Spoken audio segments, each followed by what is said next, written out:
Welcome to session 88 of the Worlds of Speculative Fiction series. The books that we're going to be looking at this time are 5 of them, essentially written for children, but certainly enjoyable by adults, by Susan Cooper. They are called the Dark is Rising series after the second book in the entire sequence. And they were coming out, the first one comes out in the 60s and the rest are coming out in the 70s. And I'm actually going to say that for many of us, particularly people who are my age and perhaps a little bit younger, this might be a blast from the past, going back to some books that were much beloved in childhood and then haven't been looked at for a long time. That's certainly the case for me. And for younger watchers and readers, this might be a sequence that you haven't heard of but would like to check out. They've been in continual print, as far as I know, since they were published. And there was indeed, I think it was with Netflix, a series that was attempting to do at least a little bit of justice, but I guess, as is often the case, kind of botched it up. But it's a great set of works that are dealing with, as you can guess, the dark and the light and the conflict between them and what has been going on for millennia.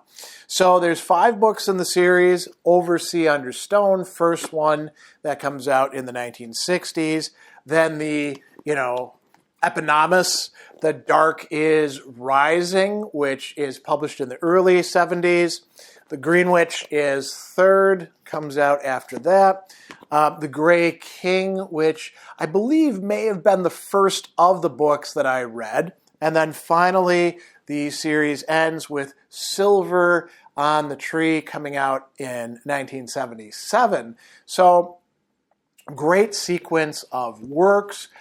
Since Cooper is a new author to us, we're going to be talking a bit about her biography and how these books were received. I do want to say one other thing before I tell you a little bit about the series for anyone who doesn't know about it. So, holding them in my hand, it may look like this is quite a lot of pages. And indeed, the first one is 362 pages. However, it's pretty large print. So, it's really not that long of a sequence, and you can read any one of these books, I would say, in an afternoon at the coffee shop, sitting on your couch, wherever you're going to be. So what is Worlds of Speculative Fiction? If you're new to the series, this is a sequence that started as a monthly discussion, lecture, talk series. It was face-to-face, started in 2016, hosted by the Brookfield Public Library. When COVID hit and we had the lockdowns, I took a break for a while, then we switched to this format where we have a video anywhere from 90 to 120 minutes that premieres. We have live chat. Of course, if you missed the premiere, you can still leave comments and we'll go back and forth and discuss it there.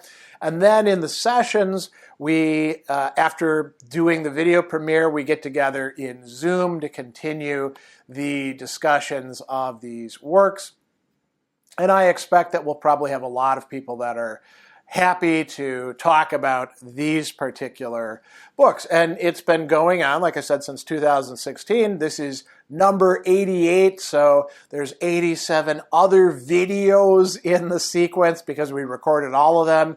You can find them linked to below. There's also an online class where we provide the videos. We also provide some resources.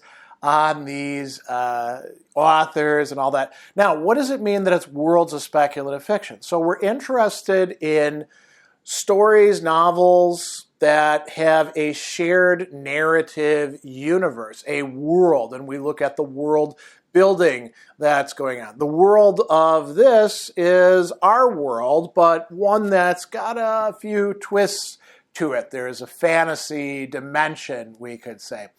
We also do talk about the biography of the author. Sometimes we look at what the author, him or herself, has to say about their works. And then we look at a number of different literary and philosophical themes that are being raised either explicitly or relied upon implicitly within the works. That's what the series is all about.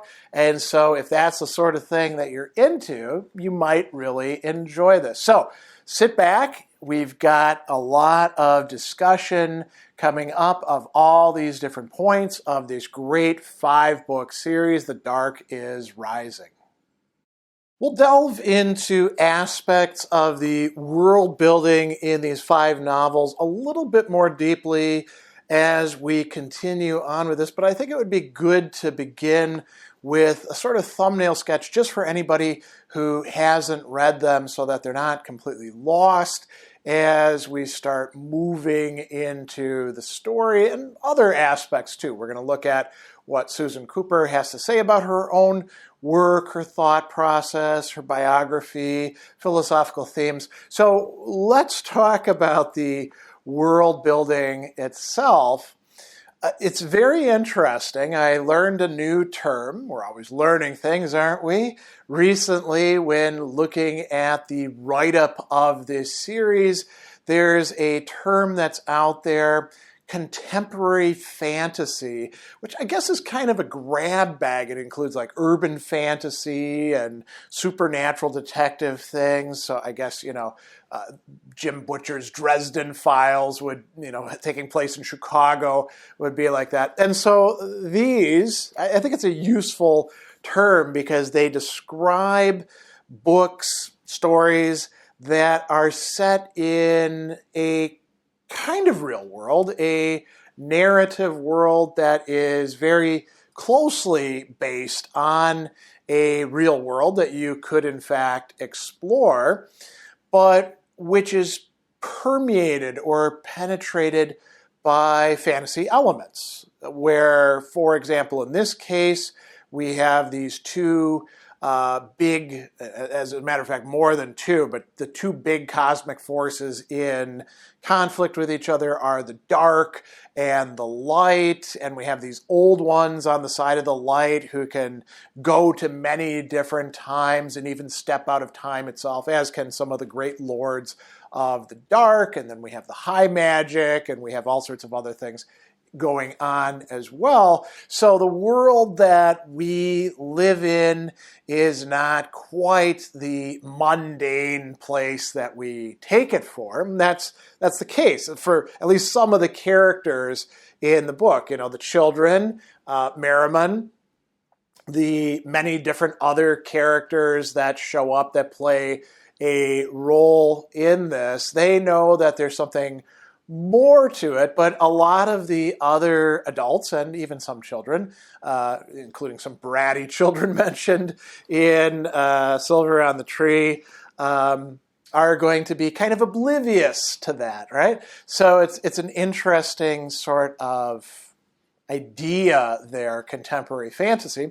And given that description, these works do indeed fit that. So we have 2 of them that are actually set in Cornwall, the first and third book in the series, Oversea Under Stone, and then Greenwich. Same characters returning to the same place as well.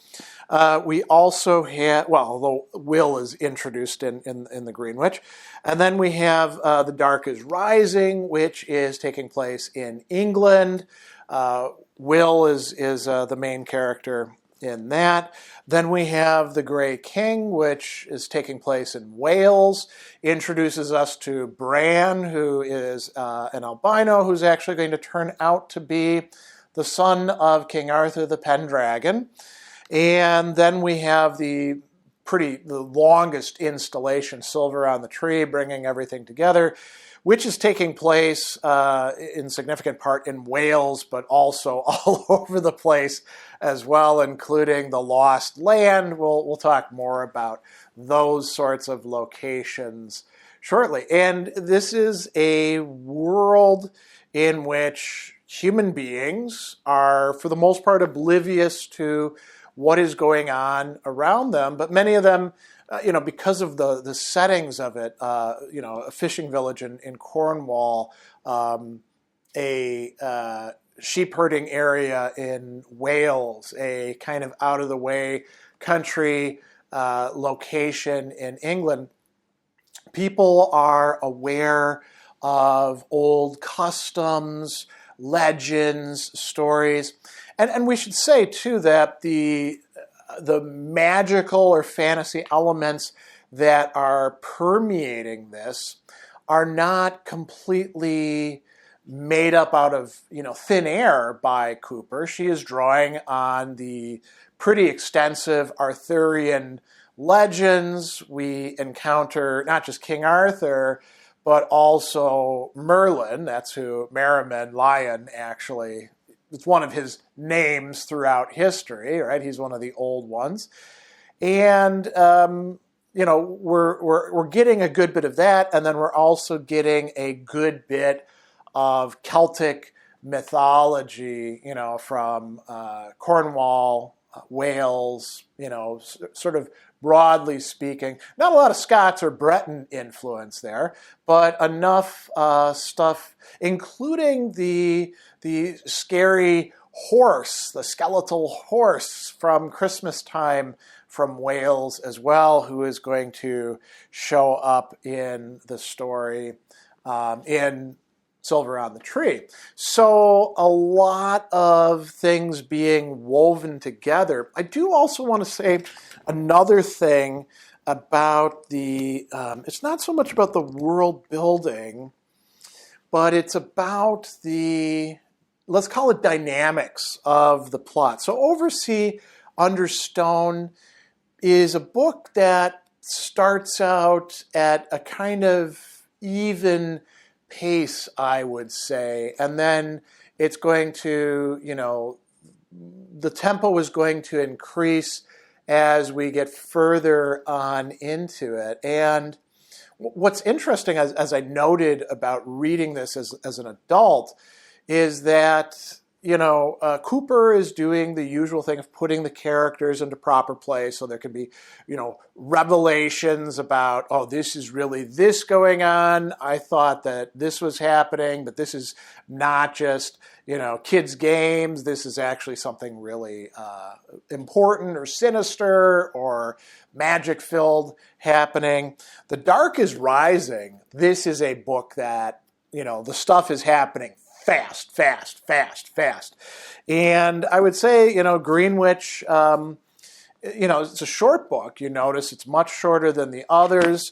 I think that one is proceeding along at a pretty good clip, and The Grey King and Silver on the Tree, even though Silver on the Tree is quite long, there's not a lot of extra time, dialogue, sort of background setting that is happening that is not directly related to the story. And the last thing that I will say about this that I found out was quite interesting reading through various interviews and essays.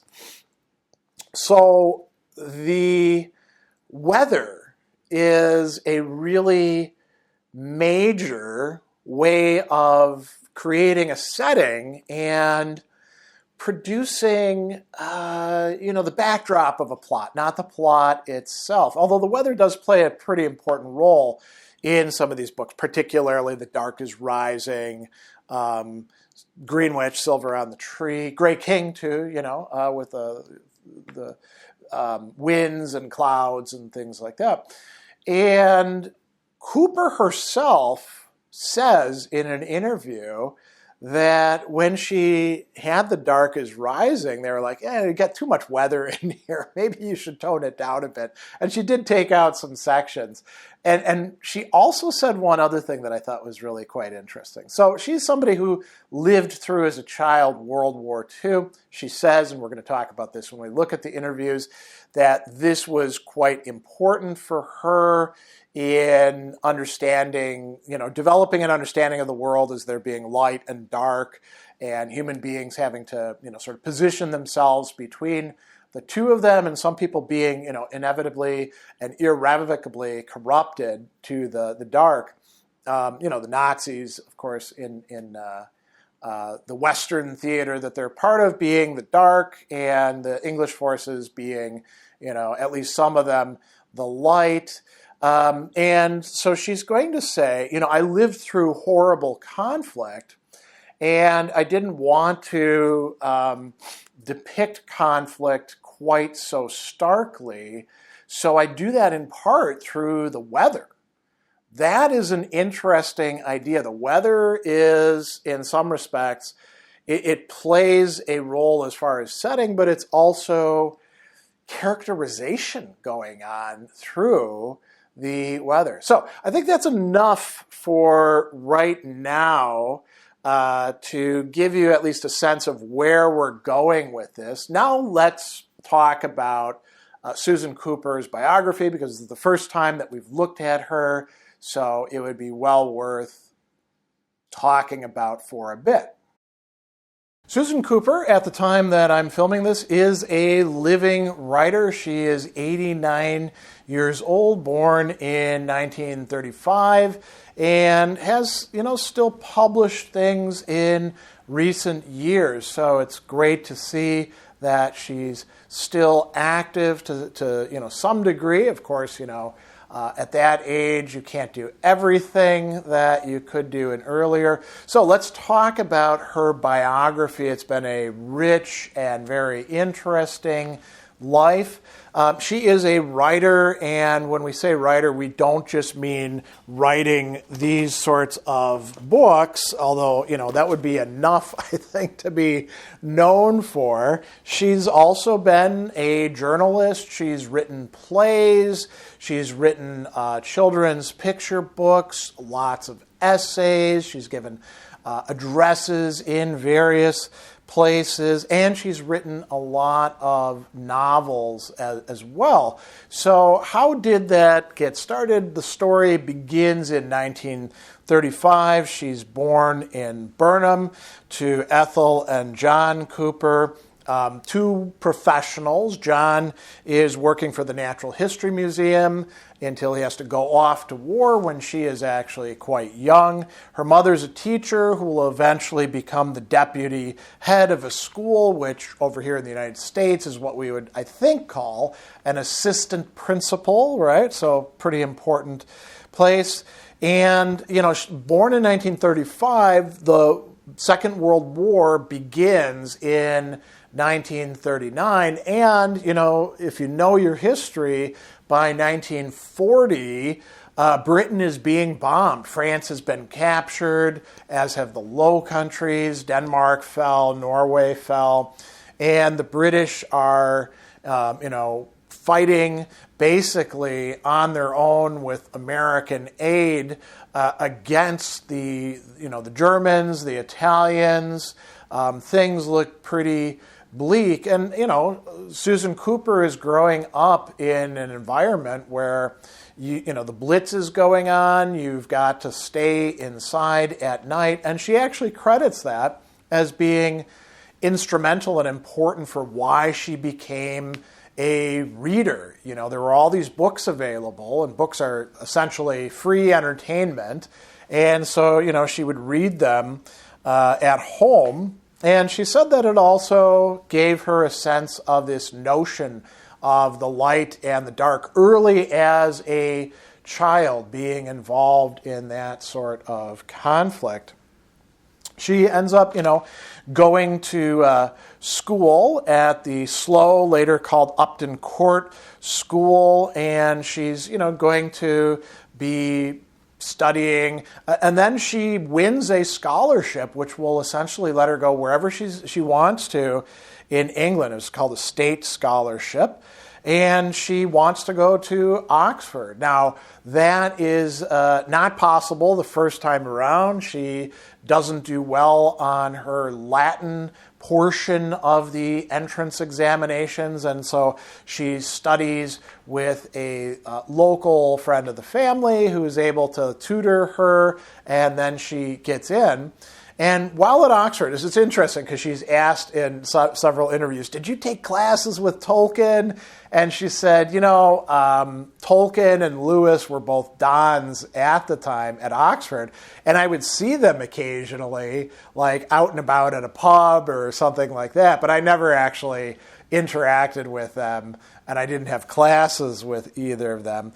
But she studies English literature, from 1953 to 1955. She also is the first female editor of the undergraduate newspaper Journal, which is going to be important because her next job after that, after graduating from Oxford, is actually going to be writing and editing and doing other work for the Sunday Times. She's officially a reporter. And interestingly, who does she work for? Who's her boss?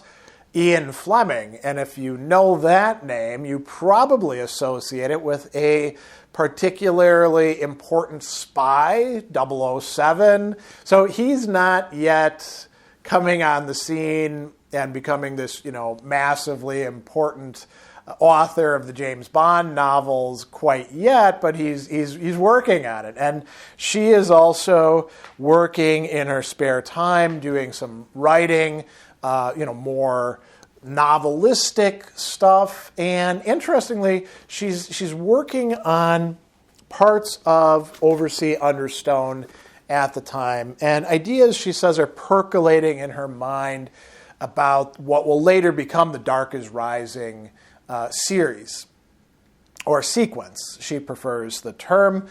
And she actually doesn't publish Oversea Under Stone first. It's a science fiction novel, Mandrake, which is published in 1964.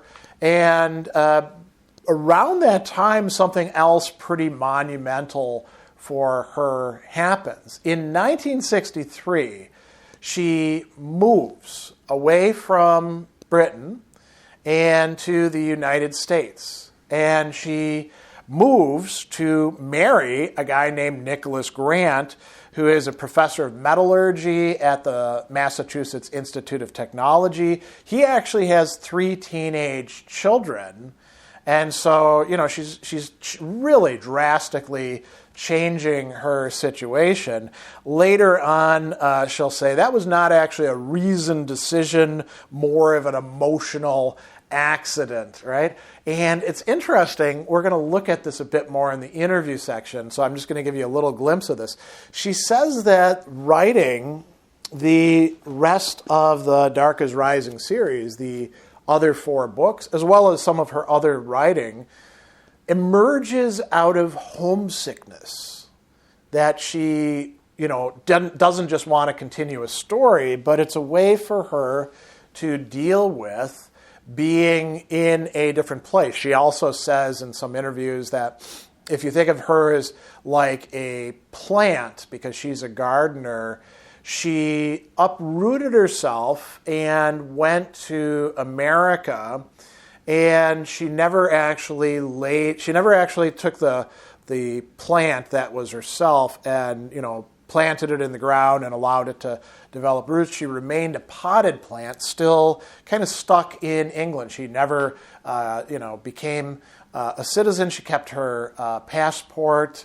And actually, her husband said, I thought the first time that she went back to Britain, she might not come back. And he was pleasantly surprised when she did. They ended up having 2 children together as well. And Oversea Under Stone gets published in 1965. And one of the things that's really quite interesting about this, and this is something that I think she shares in common with several other authors with important series, is that nobody wanted to publish it. As a matter of fact, she wrote it originally for a contest, and then she's got this manuscript, and she can't get anyone actually interested in it for a very long time. 20 different publishers told her, no, we're not interested in this sort of thing. In 1970, she's going to publish another novel, Dawn of Fear, which is more autobiographical about living through World War II. And she's going to publish these other books in the series in fairly short succession. Dark is Rising is 1973, Greenwich 1974, Grey King 1975, and then we get 2 years passing, 1977, Silver on the Tree. And she's writing other things along the way as well, but that series is coming out. And it's very interesting as well because she's going to start winning some awards. And she mentions that once you actually have a Newbery that's on your book, libraries everywhere are stocking it. People start coming out of the woodwork to talk to you about stuff. So in 1974, she gets a Newbery honor, which is sort of like you're not getting the medal, but you're being mentioned as one of the contenders for The Dark is Rising. And I remember actually seeing that on the copy that I got out of the library as a kid. They if you had a Newbery medal, they would definitely have it on the front cover because it was kind of an important marketing thing. And then she actually wins the Newbery medal for The Grey King. Book 4 in the series.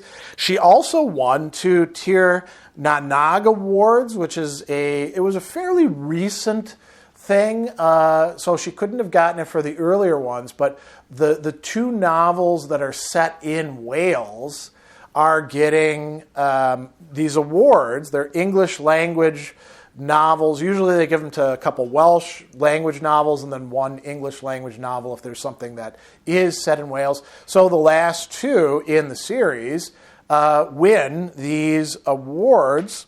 Then, there's a lot of other stuff that she's doing as well. The Tir Na Nog Awards are 76 and 78. So the 70s is a very, very important time for her as a writer, for this series, and life continues on. By 1983, her marriage is breaking up. Both of her parents die as well, and she writes a book, Seaward, another novel that's going to take off. She's writing a lot of stuff along the way, many of which I'm not going to mention, some of which are children's picture books, some of which are essays, some of which are plays.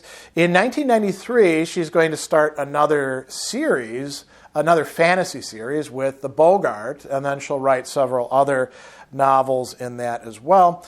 And then in 1996, she is going to marry an actor who's a bit older than her, who's widowed at the time, whose wife she had known as well, Hume Cronin, who was kind of an important actor, and he was also a co-author of a play with her called Foxfire. And she met both him and his former spouse through a theater company called Revels, where she was doing some work as well.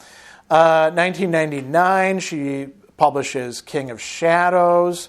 In 2007, there's a ill-fated and probably ill-conceived adaptation of The Dark is Rising called The Seeker, which really got panned. She actually was not very happy, the way quite a few other people, in similar cases have not been happy with the adaptation of their works. Think about Ursula K. Le Guin with the Studio Ghibli's adaptation of Tales from Earthsea, which she said is just awful, Philip K. Dick's much more sanguine attitude towards Ridley Scott's adaptation of DeAndre's Dream of Electric Sheep as the Blade Runner, where Dick was like, well, they're effectively two different stories, you know. She actually tried to send in notes saying, hey, I think you should change this and this and this. They totally ignored her. And, you know, there's a kind of cosmic revenge. The critics thought the movie was complete garbage. It didn't make any money. The only thing that people really liked about it was Christopher Eggleston as an actor in it. We go on, and she's going to move.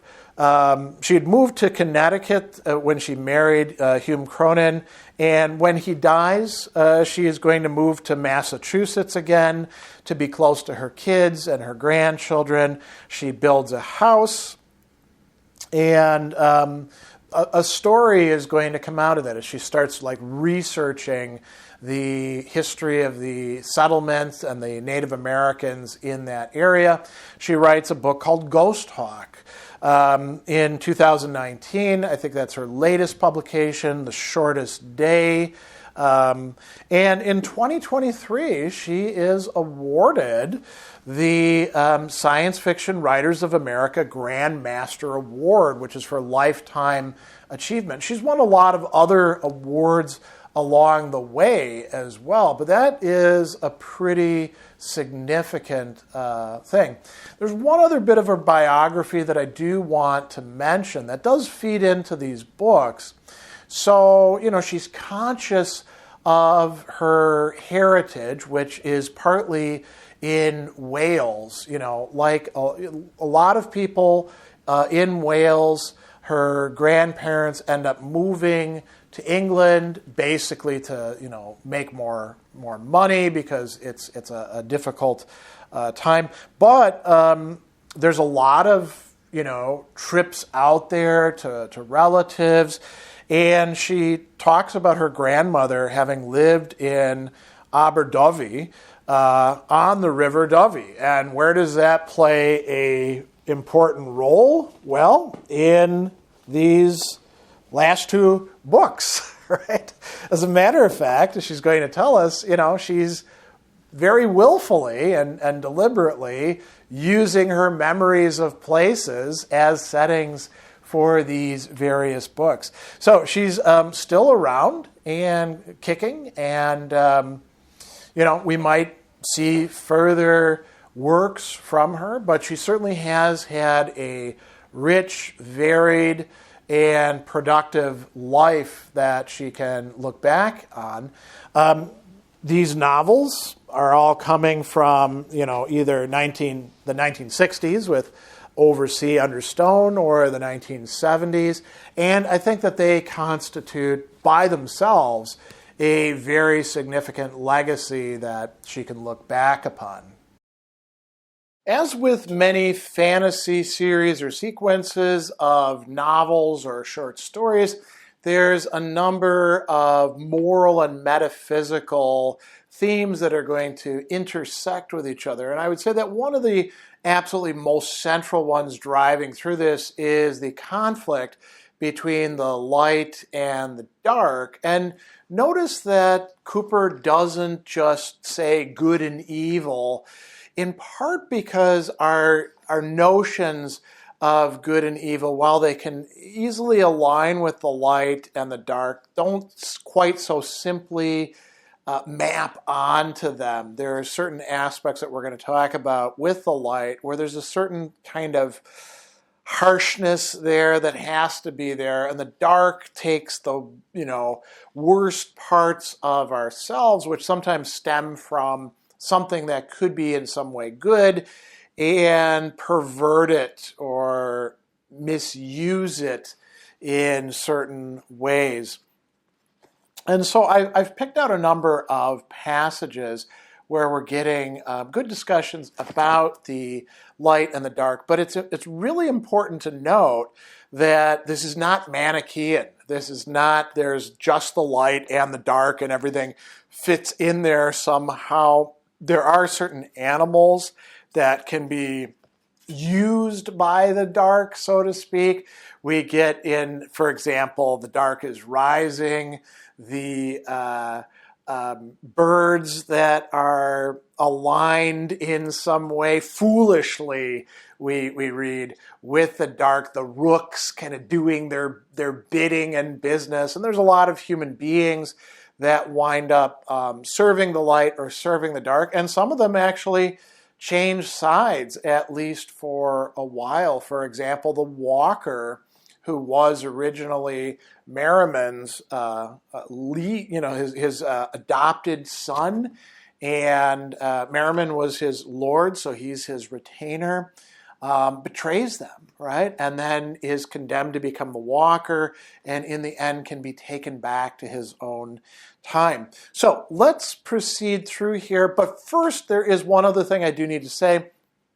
So you could see each of these novels as, in a sense, being a quest story, because the overarching theme to all of these, which begins in Oversea Under Stone, is that in order for the light to succeed against the rising of the dark, which is going to be the last rising, it's happened throughout history at different times, they're going to need these important items, so magical items. One of them is the Grail, right? Coming from the Arthurian legends, there are the 6 signs, which wind up being put together in a circle.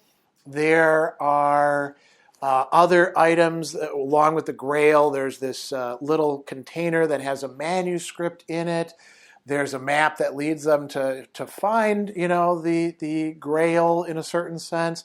There's this harp.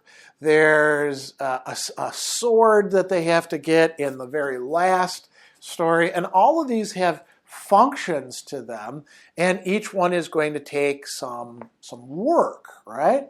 And generally the work is not so simple as, well, go in and bash heads and throw around some magic and get it by force or by stealing it. It involves people making decisions, difficult decisions, and sometimes making sacrifices. So let's talk about Oversea Under Stone. This is one where we have the 3 children, and they have an uncle, great uncle, Merriman Lyon, who is actually Merlin, and we're going to find out a lot about him. And they actually call him Gomery, right? Great uncle Mary. And he's talking with the kids, and he says, what do you know about King Arthur? And Barney, the youngest, says he was king of England, and he has Knights of the Round Table, and they fought jousts and rescued people from wicked knights, and Arthur beat everyone with his sword Excalibur. It was good against bad, I suppose, like you said about fairy stories, only he was real. And then he says, and when was Arthur king of England? Well, Barney waved his hands vaguely, a long time ago. Like in the fairy stories Jane finished for him. I see, but Gomery, what are you trying to tell us? Was King Arthur a fairy story too? No, said Great Uncle Mary. He was real, but the same thing has happened, you see. He lived such a long time ago, there's no record of him. And so he became a story, a legend as well. And then he says, patience a little and listen carefully now, because you may find this difficult to understand. First of all, you've heard me talk about Logres. It was the old name for this country, Cornwall, thousands of years ago, in the old days when the struggle between good and evil was more bitter and open than it is now. That struggle goes on around us all the time, like 2 armies fighting. Sometimes one of them seems to be winning, and sometimes the other, but neither has ever triumphed altogether, nor ever will, for there is something of each in every man. Now that's a foreshadowing of what's going to be the case in the very end. He says, sometimes over the centuries, this ancient battle comes to a peak. The evil grows very strong and nearly wins, but always at the same time, there is some leader in the world, a great man who sometimes seems to be more than a man, who leads the forces of good to win back the ground, and the men they seem to have lost. King Arthur was one of these. He fought against the men who wanted Logres, who robbed and murdered and broke all the rules of battle. He was a strong and good man, and the people of those days trusted him absolutely. With that faith behind him, Arthur's power was very great. And then he says something really interesting. People have talked about his having magical help, but magic is just a word. And that's an important point. There isn't like a magic system in these stories, right? And what happens is often mysterious, and it's based on forces, but it's not magic as such, although there is also the high magic and the wild magic that they'll talk about.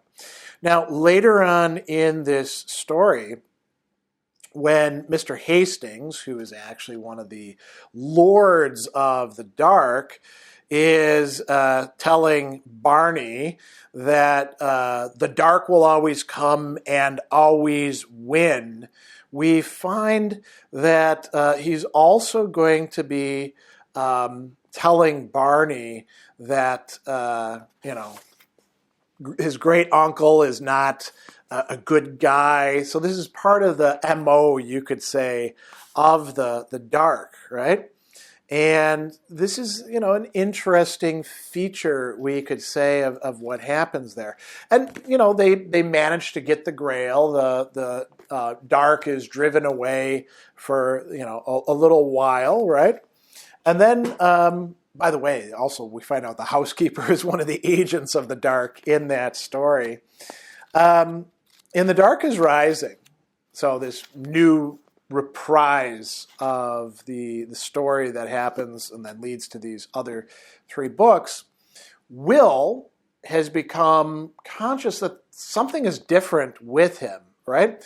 And he meets up with Merriman, and Merriman tells him this: "You are one of the old ones, the first to have been born for 500 years, and the last. And like all such, you're bound by nature to devote yourself to the long conflict between the light and the dark. Your birth will has completed a circle that's been growing for 4,000 years in every oldest part of this land, the circle of the old ones. Now that you have come into your power, your task is to make that circle indestructible. It is your quest to find and to guard the 6 great signs of the light made over centuries by the old ones, to be joined in power only when the circle is complete. The first sign hangs on your belt already, sign of iron, but to find the rest will not be easy. You are the sign seeker, Will Stanton. That is your destiny, your first quest. If you can accomplish that, you will have brought to life one of the 3 great forces that the old ones must turn soon towards vanquishing the powers of the dark, which are now reaching out steadily and stealthily over all this world," right? And Will thinks to himself, the dark is rising, the walker is abroad, the rider is riding. They have woken, the dark is rising, and the last of the circle has come to claim his own, and the circles must now all be joined. Right? So the dark is on its way, cresting, you could say. And notice that there's no should you choose to accept this quest, Will Stanton? It's, hey, this is your job, right? We have Will talking with the lady, who's going to be a very powerful force as well. And she tells him the powers of the dark can do many things, but they cannot destroy. They cannot kill those of the light, not unless they gain a final dominion over the whole earth. And it's the task of the old ones, your task and ours, to prevent that. So don't let them put you into fear or despair. That's the way the dark operates, by suggesting to everyone that they've already won and they may as well just give in. Be realistic, right? A little bit later on, we meet Hawken, and this is, in a different time, because the old ones can travel through time, a theme we'll come back to in just a bit. And Will asks Merriman, "Where do you belong?" And he says, "Well, you'll understand soon. I belong nowhere and everywhere, Will. I am the first of the old ones. I have been in every age. I exist in Hawken's century. There, Hawken is my liege man. I am his lord, and more than his lord, for he's been with me all his life, reared as if he were a son since I took him when his parents had died." Right? So that tells us something not just about Hawkins, but about this very interesting character and case. Here's another thing that is also about time, but I think we'll look at it anyway because it tells an interesting story. So Will learns the story of the old ones. He saw them from the beginning when magic was at large in the world, magic that was the power of rocks and fire and water and living things, so that the first men lived in it and with it as a fish lives in the water. He saw the old ones through the ages of men who worked with stone, then with bronze, then iron, with one of the 6 great signs born in every age. He saw one race after another come attacking his island country, bringing each time the malevolence of the dark with them, wave after wave of ships rushing inexorably at the shores. Each wave of men in turn grew peaceful as it grew to know and love the land, so that the light flourished again. But always the dark was there, swelling and waning, gaining a new lord of the dark whenever a man deliberately chose to be changed into something more dread and powerful than his fellows. Such creatures were not born to their own doom like the old ones, but chose it. The Black Rider he saw in all times from the beginning. So the Black Rider is like Merriman. He's basically eternal. He saw a time when the first great testing of the light came, and the old ones spent themselves for 3 centuries on bringing their land out of the dark with the help in the end of their greatest leader, lost in the saving unless one day he might wake and return again. Arthur, right? A hillside rose up at that time, grassy and sunlit before Will's eyes, with the sign of the circle and cross cut into its green turf, gleaming there huge and white in the Chiltern chalk. And he goes on, and he has further visions, including one of the Grail. Towards the end of that second work, we learn as well that this is one of those cases where being a old one and a member of the light doesn't mean being nice, gentle, sweet, or anything like that. We have sort of like the classic ransom. If you don't put down your weapon, or give me the treasure, I will kill this person who matters to you, that we see in action stories all the time. In this case, it's Will's sister, Mary, right? And the Black Rider says, your book may have told you I cannot harm those who are of the same blood as an old one, but look at her. She'll do anything I suggest, suggest she should do, including jumping into this swollen river. It's easy to persuade folk into situations where they bring accidents on themselves. So, give me the signs or I will kill her. And Will Stanton says, no. Astonishment was an emotion the Black Rider had forgotten long ago. The piercing blue eyes stared at Will in total disbelief. But you know what I shall do. Yes, said Will, I know, but I will not give you the signs. So he's willing to sacrifice his own sister because of his mission. We're going to come back to the Greenwitch in a bit because I want to talk about the theme of what is not the dark or the light. So let's move on to the Grey King. And we are going to read that, here, Will is in kind of a different position, right? He's been assigned a mission, and he says, he felt suddenly how strange it was for him to be the invader, for the light to be advancing against the dark. Always before, it had been the other way around, with the powers of the dark sweeping in fearsome recurrent attack over the land of men protected in gentleness by the light. Always the light had been the defenders of men, champions of all the dark came to overturn. Now, an old one must deliberately reverse the long habit of mind. He must find the thrust of attack instead of the resolute, sturdy defense which for so long had kept the dark at bay. But of course, he thought, this attack itself is a small part of a defense, to build resistance for that other last and most dreadful time when the dark will come rising again. It is a quest to awaken the last allies of the light, the sleepers, and there is very little time. And he's with Bran. Bran turns out to be King Arthur's son, as we find out at the end of this work. And Bran loses his dog because of the machinations of the Dark, using a terrible man who's a thoroughly rotten character. And Bran is very upset, right? Will says, "It was a man who killed him, Bran, but that is the price we have to pay for the freedom of men on the earth, that they can do the bad things as well as the good. There are shadows in the pattern as well as sunlight. Just as you once told me Kafal was no ordinary dog, he was a part of the long pattern, and nobody could have played his part better, nobody in the whole world." Bran at that time says, "Go away. I wish you'd never come here. I wish I'd never heard of the light and the dark and your damned old Merriman and his rhymes. If I had your golden harp now, I would throw it in the sea. I'm not part of your stupid quest anymore. I don't care what happens to it." Now that will, of course, change as time goes on in this tale and in the fifth one as well. We also find out Will is talking with John Rowland, who is not an old one, but knows them. And also, he's explaining things. So Rowland says this: "I'm not at all sure what it is that's going on around us or where it's leading.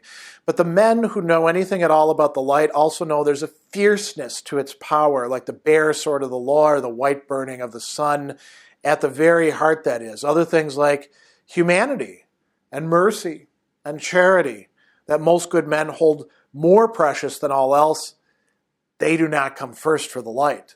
Oh, sometimes they're there, often indeed, but in the very long run, the concern of you people was with the absolute good ahead of all else. You are like fanatics, your masters at any rate, like the old crusaders, like certain groups in every belief. And at the center of the light, there is a cold white flame, just as at the center of the dark, there's a great black pit, bottomless as the universe, right? And Will says, I understand what you're saying, but you misjudge us because you are a man himself. For us, there is only the destiny, like a job to be done. We are simply here to save the world from the dark. Make no mistake, John, the dark is rising and will take the world to itself very soon if nothing stands in its way. And if that should happen, there would be no question ever for anyone of warm charity or cold absolute good, because nothing would exist in the world or in the hearts of men except that bottomless black pit. The charity and the mercy and the humanitarianism, that is for you. They are the only things by which men are able to exist together in peace. But in this hard case that we, the light, are in, confronting the dark, we can make no use of them. We are fighting a war. We are fighting for life or death, not for our life, remember, since we cannot die, for yours. And he says, sometimes in this sort of war, it's not possible to pause to smooth the way for one human being, because even that small one thing could mean an end of the world for the rest. John Rowland says, it's a cold world you live in. I do not think so far ahead myself. I would take the one human being over the principle all the time. And now notice what Will says. Oh, so would I, if I could. It would feel a lot better inside me, but it wouldn't work. So, we see something really interesting there, don't we? There's one other passage I want to bring up about the light and the dark that we're going to get. And this is Will, who is, also still a boy. And we read this. For an old one with the tastes and appetite of a small boy, it was hard to despair for long over the eternal fallibility of mankind. When confronted with homemade bread, farm butter, sardine and tomato paste, raspberry jam, scones, and Mrs. Stanton's delicious, delicate, unmatchable sponge cake. What a great way to depict he is an old one, but he is also human at the same time. Now, are the light and the dark the only things that are going on in this story? The answer is no. And our first real glimpse of this is happening near the end of The Dark is Rising. Will has gotten a mask from his brother, And it was given by one of the other old ones to his brother as he's on a ship in the Navy. And Will is supposed to bring this ultimately to the huntsman. And we get some discussions, some depictions of what is going on. So first of all, there's a river, and the river is swollen, right? And we read, this is the Thames, it hissed and it howled. It was not reasonable. As he looked, Will was frightened as he'd never been by the Thames. It was as wild as a thing of the dark could be out of his knowledge or control. Yet he knew it was not of the dark, but beyond either light or dark, one of the ancient things from the beginning of the time. The ancient things, fire, water, stone, wood, and then at the beginning of men, bronze and iron, right? So that's important. And then we get the huntsman, and we read some very interesting stuff. This white mare bearing the monstrous stag man was moving inexorably towards Will.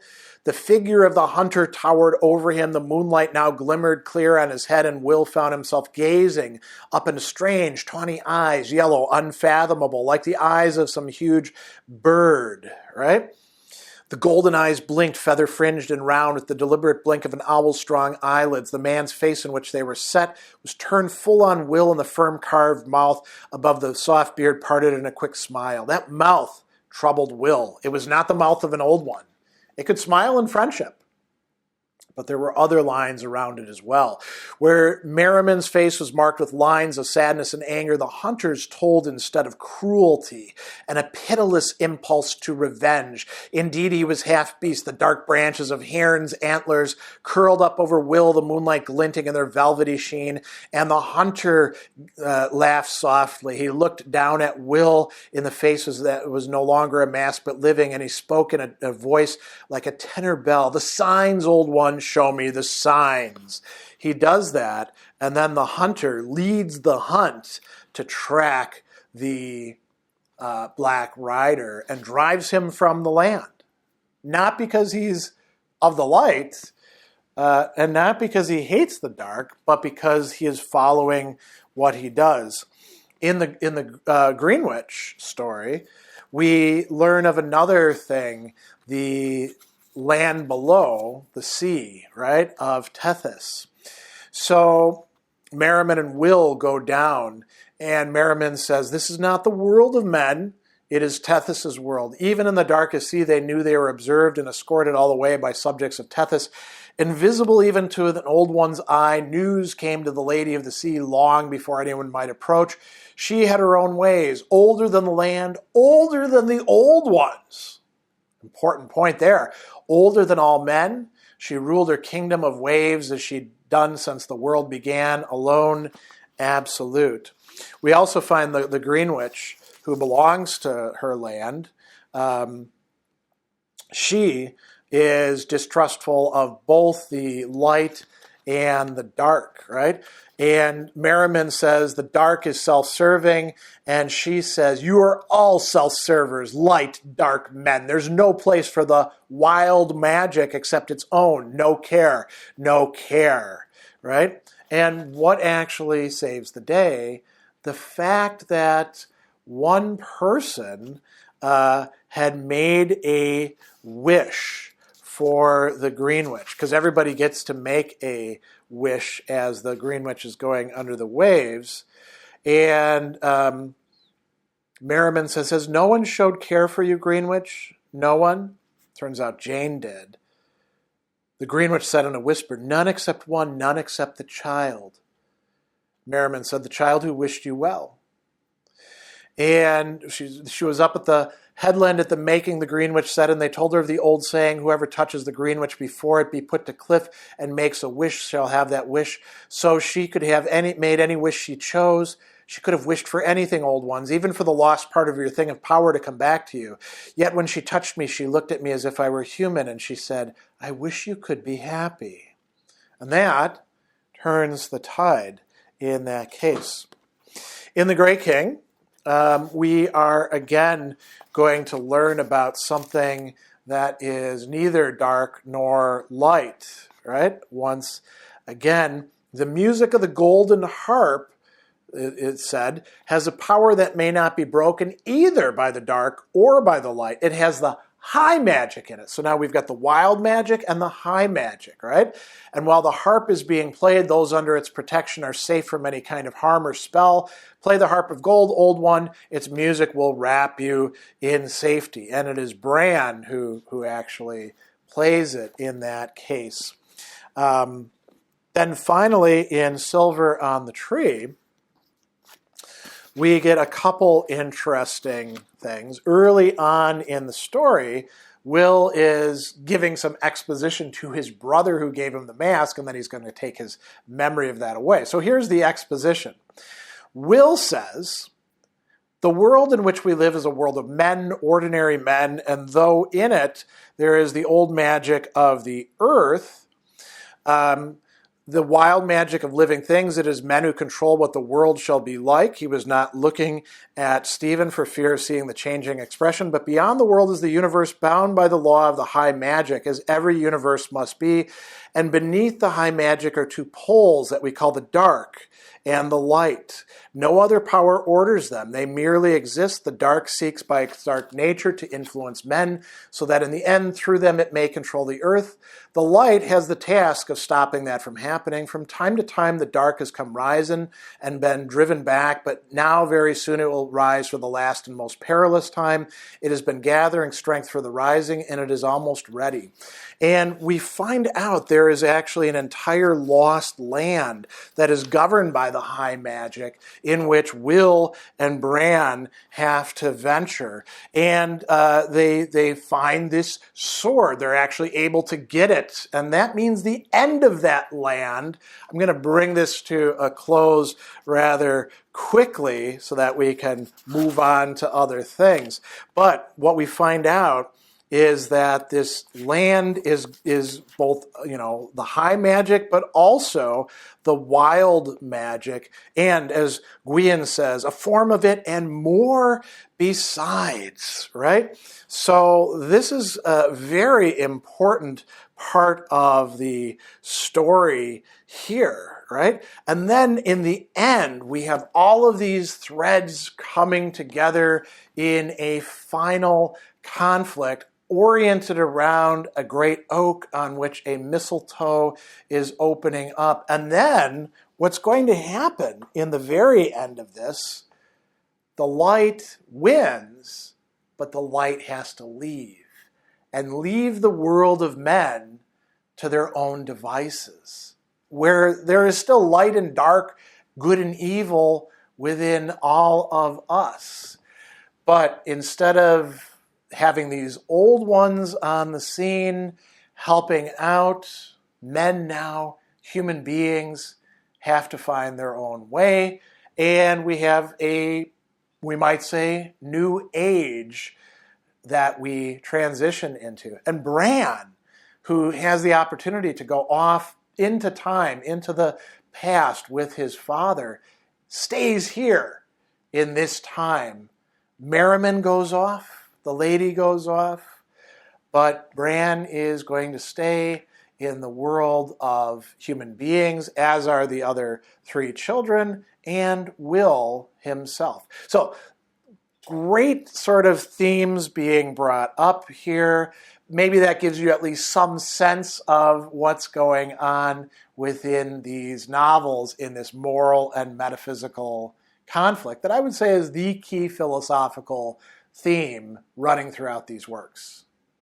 In various interviews, addresses, and essays, Susan Cooper has had a lot of interesting things to say, not just about the Dark is Rising sequence, but about a number of other important topics. And I want to begin by looking at something that she said, which may be rather provocative, hopefully spark some conversations, from her invited Tolkien lecture. And it has to do with the nature of genres. So this is Worlds of Speculative Fiction. We typically include fantasy as one of the big branches of speculative fiction. Let's see what she has to say. So she says that, I've realized over the past 50 years that I seem to be incapable of writing fiction that doesn't express itself through fantasy. It hardly ever works when I try it. The unconscious is in charge, and it's the unconscious mind of the reader that determines whether or not he or she responds to fantasy. The Tolkien lecture on fantasy literature was founded, I quote, to encourage the serious study of speculative fiction at Oxford. I'm quite right, too, but I don't think fantasy belongs under the umbrella of speculative fiction. It has a separate identity, and in The Lord of the Rings, Tolkien wasn't writing speculative fiction, he was writing high fantasy. Speculative fiction speculates at its heart. It is rational, born of immensely ingenious thought, since it explores the not yet real. It certainly employs the imagination, but it doesn't tap into the unconscious. Its roots are in folktale more than myth. You find it, for instance, in the fairy tales of the Brothers Grimm, which I always disliked until the day when I read Philip Pullman's lovely new retellings, which are lucid and funny and grim. The track of speculative fiction went from 18th century satire like Gulliver's Travels through Gothic fiction to Mary Shelley's Frankenstein and Bram Stoker's Dracula, through Jules Verne and H.G. Wells to the 20th century genres that we call science fiction and horror and weird fiction and a bunch of others, and even back to satire through George Orwell and today Margaret Atwood. It's fascinating and increasingly necessary in this unsettling world that we live in, but fantasy is something different. Fantasy is numinous.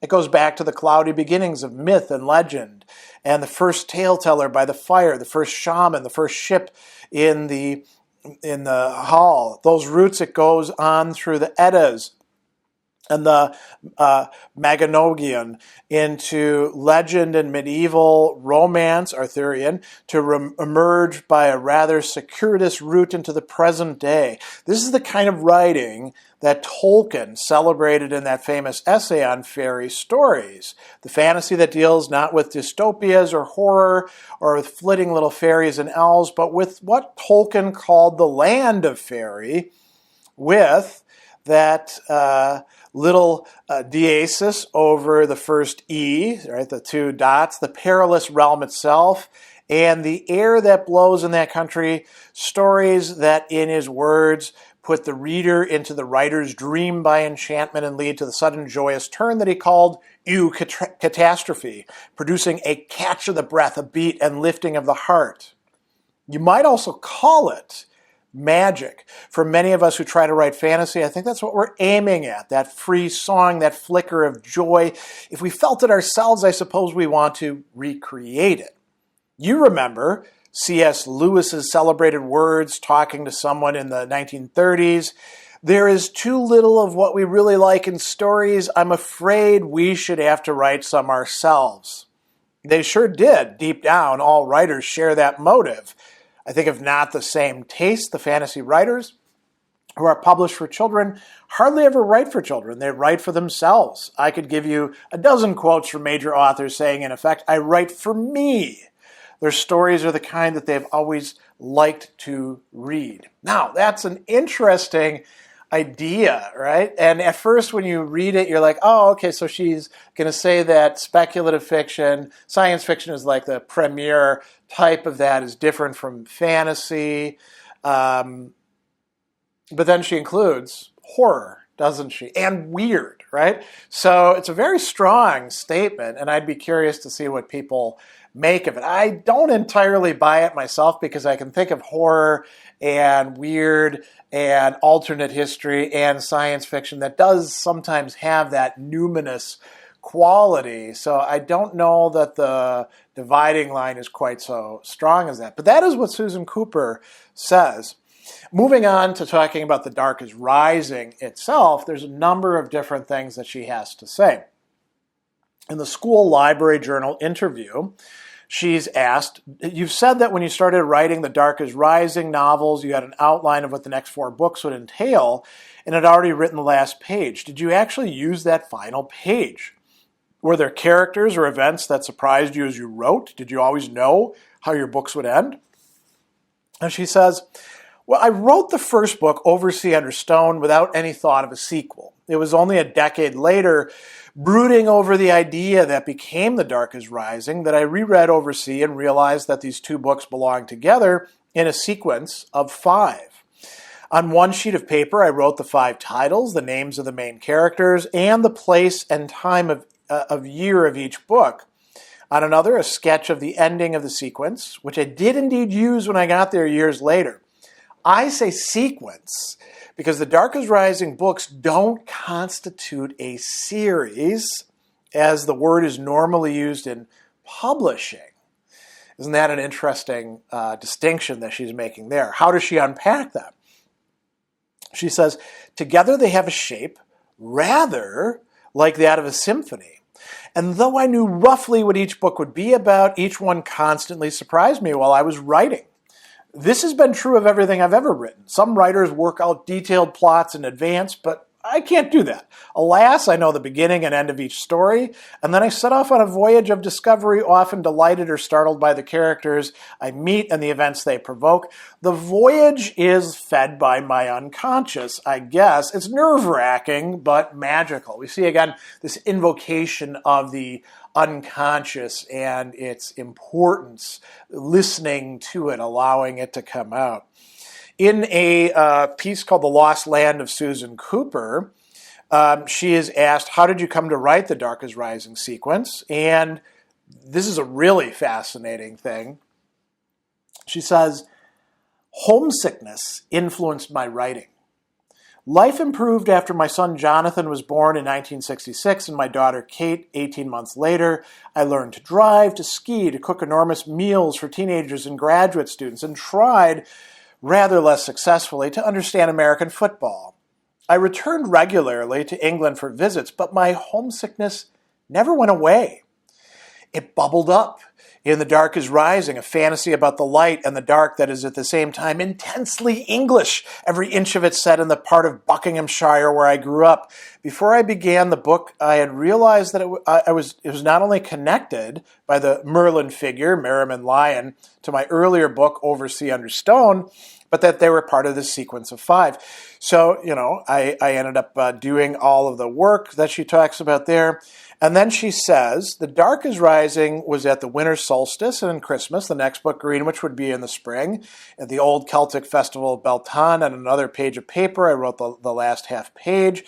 And she talks about pulling out that half page when she reached the end of Silver on the Tree. In a scan interview, she's asked, did you conceive of The Dark of Rising as a sequence? And once again, she says, no, I didn't even know that Oversea Under Stone was more than one book. I wrote it as a young reporter on the Sunday Times in London, doing all kinds of things, including writing features for a half page we had called Mainly for Children. I'd written a novel for adults, that science fiction novel, and one day the literary editor of the paper came in and said, here, you ought to try this. It was a competition organized by Ernest Benn, the English publisher who published E. Nesbit for the E. Nesbit Prize, was among one of those things publishers set up to find new authors. They were offering £1,000 for a family adventure story. Now, it doesn't sound like much right now, but we're talking about the 1960s, right? So she says, oh, a deadline. I like that. £1,000 sounded nice too.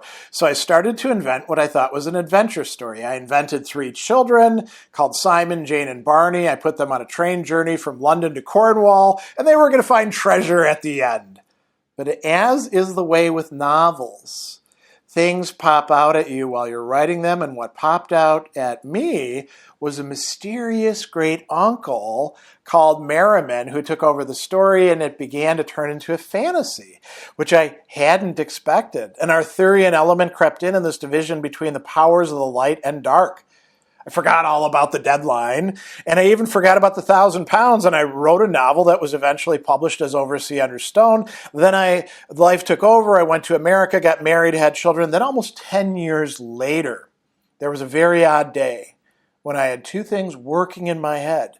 One was having been skiing with my husband through the woods near our home in New England and looking at deep snow with branches sticking out of it, looking like buried deer and sort of mysterious, and the idea popped in my head to write a story about a boy who woke up on his birthday finding he could work magic, but for 3 others to make a sequence of 5. It must be, now notice this once again, it must be what happens to a composer when he suddenly gets the feel of a symphony. I imagine the pattern of the movements must come into his head all at once. And I've always thought of the Dark is Rising sequence as a kind of symphony with different movements. So I took one piece of paper and I wrote down the 4 titles. We've already come over this before. And so she says, you could say, in the beginning I did not think of it as a sequence. There was great pleasure involved in getting to the end of each book and writing on a separate page. Here ends The Dark is Rising, second book of the sequence by the same name. And she said, the first book was called Oversea Under Stone. The third book will be called Greenwitch. There will be 5 books. In her 2012 Margaret Edwards acceptance speech, she tells us a little bit more that's quite interesting. She says, writing a story is a kind of magic. I'm not talking about fantasy, even though these particular books are fantasies and came out of a head soaked in myth and Arthurian legend. I mean the extraordinary magical act of inventing another place, whether it's on Mars or in the town next door, going inside it, living there in your head while you're writing the story. In The Dark is Rising, I did want to tell a story about a boy who wakes up on his 11th birthday and finds he has utterly changed, but I had an unconscious motive too. I was magicking myself into a certain place. I wanted for a while to go home. It was 1970, and I'd been living in the United States for 7 years. I was about 35, I had 2 small American children, and I certainly didn't want to move, but I was homesick just the same. The kind of homesickness the wealth call hiereth, longing. So I answered my longing in the book by putting my hero Will Stanton into my childhood, into the countryside of the Buckinghamshire in which I'd grown up. I went home in the later books of The Dark is Rising sequence too, to my other magical childhood places, Cornwall and North Wales. My grandmother was born in the Welsh village of Aberffi at the mouth of the River Duffy, below the mountain Cadair Idris, which means in English the seat of Arthur. The village was full of family, and my parents moved there for good when I was 18. I must have been about 8 when my Welsh uncle Lou told me about the Brenin Luid, the Grey King. All the valleys around Cadair Idris were under the power of the Grey King, said Uncle Lou in his gravelly and his deep musical Welsh voice. When the mist came blowing off the summit of Cadair, he said you had to beware, because that was the breath of the Grey King reaching out for you. So this is the place in which I lived in my head when I was writing the 4th of the Dark is Rising stories. And the Grey King blew his misty self into the title of the book. And to my great astonishment, it won the Newbery Medal and changed my life forever. Looking back, I realize a lot of my story has been haunted by place and by homesickness. A little bit later, or actually in a different essay, Swords and Plowshares, she says, I suppose there's plenty of reasons why I should have spent a large chunk of my life writing the 5 fantasy novels of the Dark is Rising sequence, dealing with the struggle for control of the earth between the forces of good and evil, the light and the dark. Fantasy is founded in myth, and one of the great themes of myth is the conflict between good and evil. And I was soaked in fairy tale and myth and folklore from about the age of 3. Then there's religion. I was raised in the Church of England, drenched in liturgical music and marinated in the King James Bible, not to mention Paradise Lost later on. And even though I turned away from Christianity when I was 16, you don't get rid of God and the devil as easily as that. Their images lurk in your unconscious forever like a watermark in paper. Nevertheless, I feel the deepest roots of my books are embedded in war, World War II. That cold white flame at the heart of the light and Will's justification of it comes from the absolute certainty I was given when I was small that we were right. Hitler was evil, and the greedy advance of the Third Reich across Europe was the rising of the dark. Little Britain, Jack the Giant Killer, was the last repository of the light, and anything we did to defeat the dark was okay. Even our churches confirmed this. One should pray for victory, said the Archbishop of Canterbury, adding to the prayer, if it be thy will, or for the victory of righteousness. The self-righteousness of the light is no doubt preferable to the depravity of the dark, but it too holds great dangers. It can reach to the point of a holy war fought for the promotion of one of the historically militant religions like Christianity or Islam. And at that point, the light enters into the dark. Or vice versa, and gives birth to monstrosities like the Inquisition or the death sentence pronounced on Salman Rushdie. She goes on and says, mine is not a Christian viewpoint along the militant Christ-focused lines of C.S. Lewis's Narnia books. As a matter of fact, earlier this year, the Dark is Rising books were accused by the Church of Scotland's Board of Social Responsibility of undermining the Christian faith. I think this is somewhat of an overreaction. It's also 21 years late. But it's certainly true that you won't find a theistic ideal infusing those books. Instead, there's an echo of the author, a wartime child and post-war adolescent, observing conflict and imperfection. Moving on a little bit, we're going to get a little bit more about the Dark is Rising in The Lost Land of Susan Cooper, where she was asked, how do you manage being a journalist and fantasist at the same time? And she says, well, the observational skills and discipline required of a journalist turned out to be just as valuable for the novelist. When I began writing novels in my spare time, the first one was realistic and very bad. The second was a fantasy, Mandrake, which was better and published in 1964. Since it was a story about the end of civilization set in an England of the future, 1980, it was published as science fiction.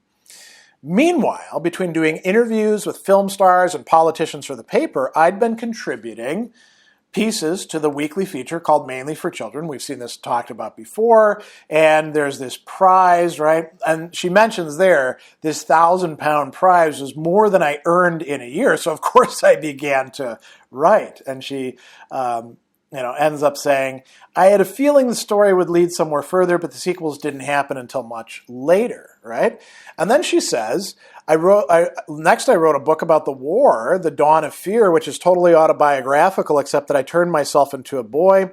And for 9 years, I wrote a weekly column called Susan Cooper in America for a Welsh newspaper. I also wrote a biography of J.B. Priestley. For me, combining journalism and fiction in my writing worked quite well, which is very interesting to hear her say that, right? I think that ties in quite well with this setting the novels in places that she knows well. So on the one hand, there's the homesickness, and it's a way of like thinking through re-inhabiting lands that you perhaps have lost.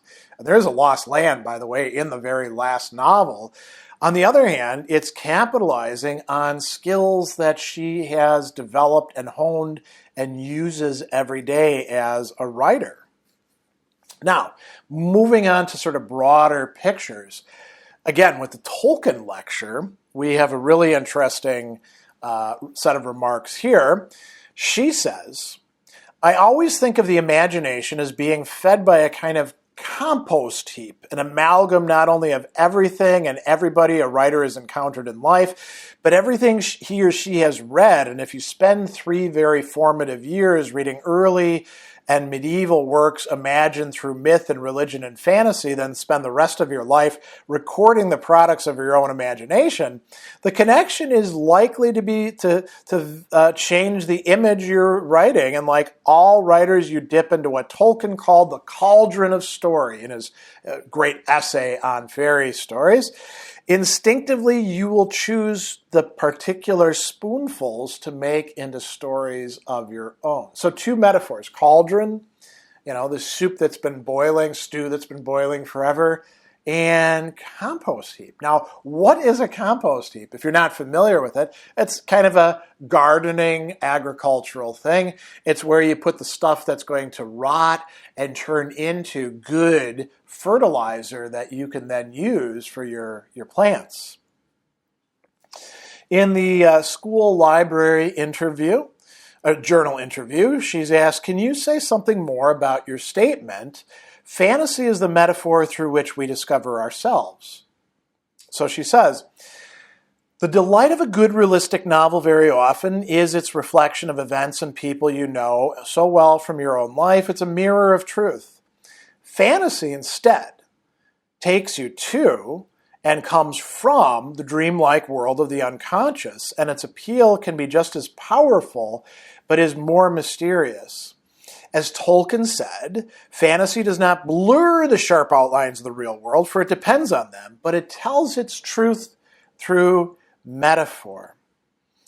2012, Margaret Edwards' acceptance speech, she talks again about magic, and she says, the magic place that is a story isn't going to go away, even though we live in an age of screens that seem to grow more powerful the smaller they get. E-books may diminish the quantities of books on paper, but they're not going to drive them out, hopefully, right? Our children may have developed prehensile thumbs, and texts and tweets may not be doing great things for the language, but the writer's imagination still needs words intelligibly set out to communicate with the imagination of the reader. Story isn't in trouble. It just needs a little more help. Most of all, it needs governments at all levels with the sense to fund libraries in cities and towns and schools. Don't get me started. Books like The Dark is Rising sequence have always needed and been given help by people like you. The kid finishes the series, The Last Harry Potter, and says to the librarian, there aren't any more? And the librarian says, but let me show you what else there is.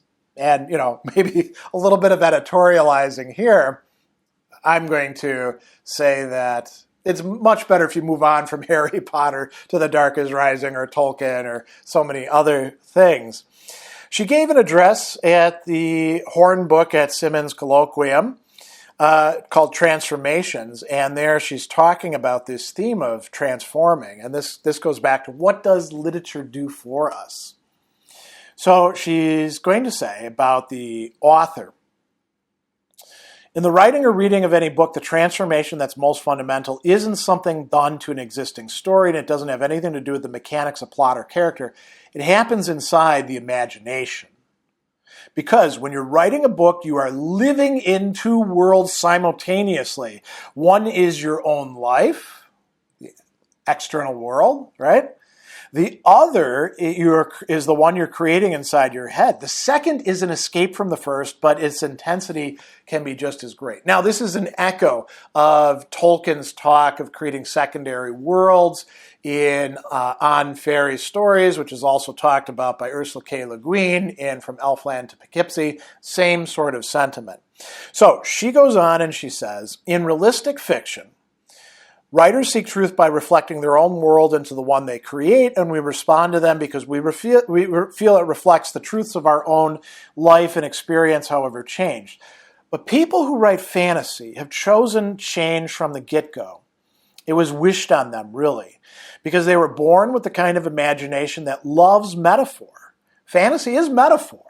It takes you through the subconscious to the conscious, through magic to truth. Some of these writers jump straight into fantasy by taking you through the back of a wardrobe, Lewis, or putting you on a special train from a railroad station. Others reach the magical through the real, sometimes noting the change themselves only when they find they're doing it, as I did in my 20s. I put 3 children in Cornwall for a nice realistic adventure story and almost at once found them facing a character with the powers of a modern Merlin. Like maybe all the writers of fantasy, I have the kind of imagination that's gone on doing that ever since, trying to put the reader into his or her own world and then changing his perception of it. In a speech given to the Young Libraries group, she says, In the end, we write fantasy not so much about mythic powers as about that battling mixture of good and evil that's in the minds of all men and all women, about how bad things can be done in what seems to be the service of good when someone forsakes humane doubt to follow that terribly dangerous thing in absolute certainty. Look at these people, we're saying to the kids who read us. Look at them. None of them is all good or all evil, but each one has to choose his own way between the two. Look at these people. They are us. They are you. We don't say this in so many words, of course. That sort of thing went out with the Victorians. We tell stories, we paint pictures with words. We try to cast that spell by which something flows directly from the imagination of the reader into the imagination of the child. And to go back to my beginning, there's no better way to make that happen than through the pages of a book. It's the simple power of words that gives the reader his private image of Skellig or Coraline or Lyra Belacqua or Will Stanton. An image that's immediate and alive and can only be transferred, not caught. Only on the page do we truly communicate with our reader.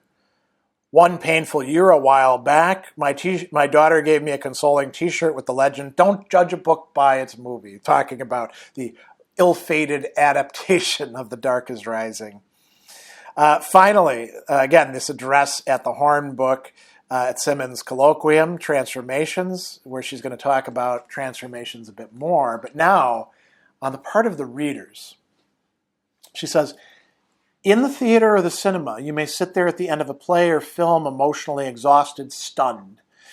But when you come out of a book that's taken hold of you for a moment or two, you don't know who you are or where you are because your imagination has been living in there, as totally involved in turning words into experience as the writer's imagination was in reverse when finding the right words. And going through this experience may change you, especially if you are between the ages of, say, 8 and 18, when you are most open and vulnerable to change.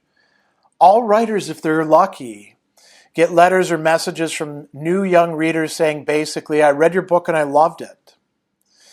Those letters are wonderful. They give us strength. They keep us going. They also include the kind of messages that are coming to Neil Shusterman for Challenger Deep, and surely go to writers like John Green or Judy Blume saying, "Thank you. Your story helped me cope with life at a crucial point when nothing else was really helping." Over the years, writers published for children get another kind of message too, especially if they manage to live for a long time. These letters usually come from adults. They're prompted not by that beautiful first reaction, but by what Wordsworth called emotion recollected in tranquility. They're looking back, and what they're saying basically is, I read your book as a child, and my world changed a little. Generally, they talk about having entered into the world of a story so completely that they absorbed its values, or learned that contrary to all expectations, hope can triumph over adversity even when you least expect it. One remarkable girl wrote me at 14 and said that a fantasy had taught her to see the good and the evil inside myself. But these grown-up reports are much less clear-cut than that. They are like people describing a remembered visit to a place which so took hold of their imagination that the feel of it stayed with them always afterwards as they grew up. Once in a while, there are even practical changes. In my case, a few readers were nudged by the Welsh books of the Dark is Rising quintet into taking up the Welsh harp, and 2 of them even became professional harpists. Others went off from America to Wales to learn Welsh, often on the edge of my home territory at the University of, and I'm sure I'm going to mangle this, Aberystwyth.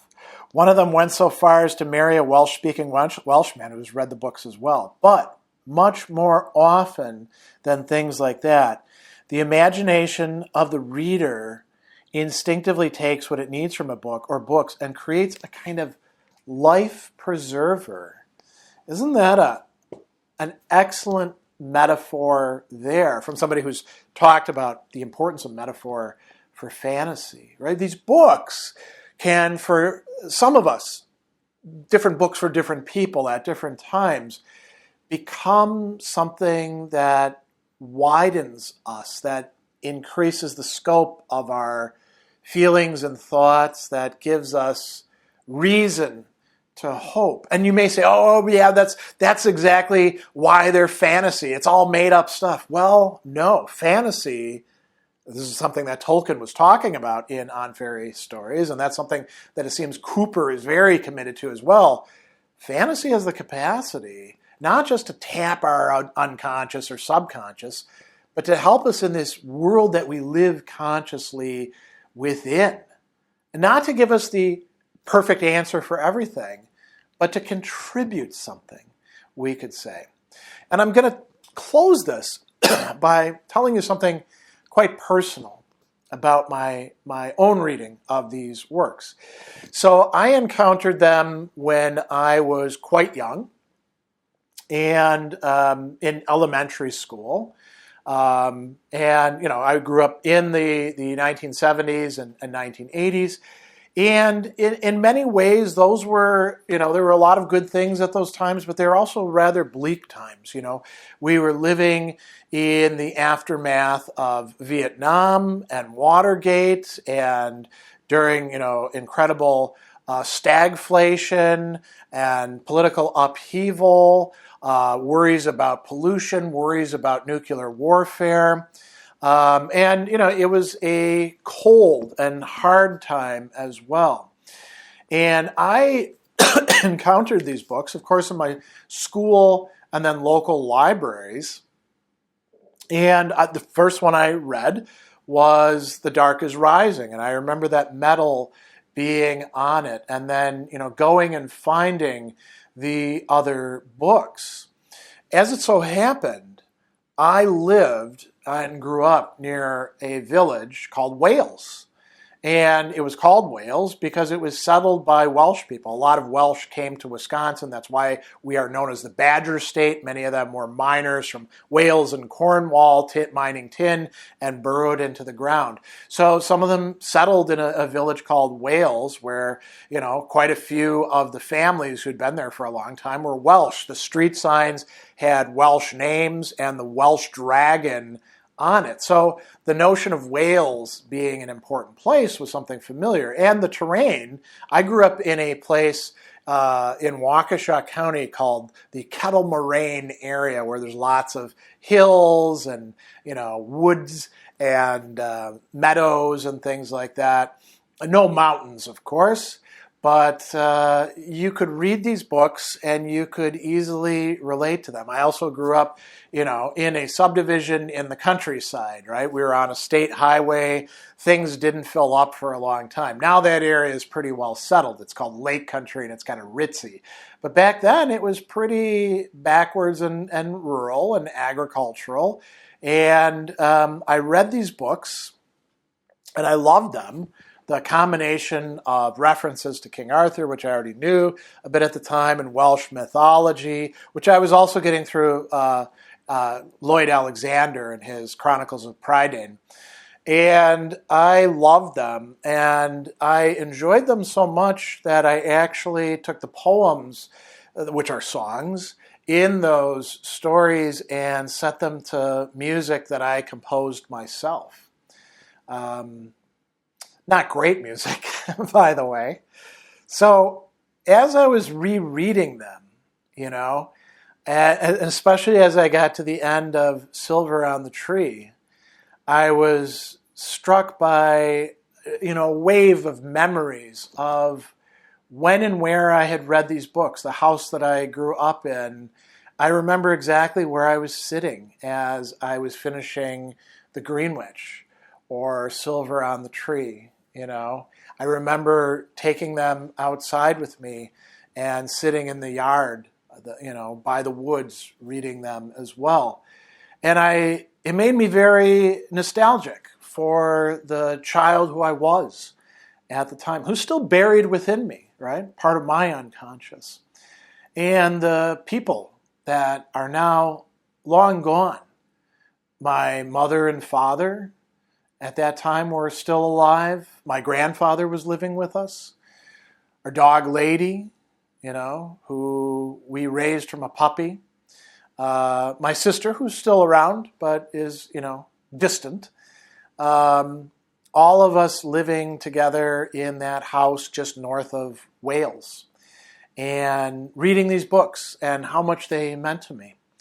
And I found myself, as I was finishing the last book, moved to tears, not tears of sorrow and not tears of relief or joy either, but a kind of connection, a reflection of being still connected to that time through these books, through what it is that Susan Cooper produced. So they not only lived up to my remembrance of them as a child, when I enjoyed them quite a bit. They're still wonderful fiction. But they allowed me to reconnect with something that I don't often think that much about these days. And many of us carry these kinds of worlds, little bits of the world within us, don't we? Connections to people, connections to places, connections to the seasons. I can see, what the grass grown wild looks like in the meadows in the spring as, straw, gray and brown and tan are turning to green, and the smell of the wind carries, freshness with it, and the end of the ice and things like that. So I don't want to go too much into that because, it's nice of you to indulge me in talking about this, but I thought that I would bring up that perhaps as a way to close the discussion of this wonderful sequence, not series, of Susan Cooper's Dark is Rising books.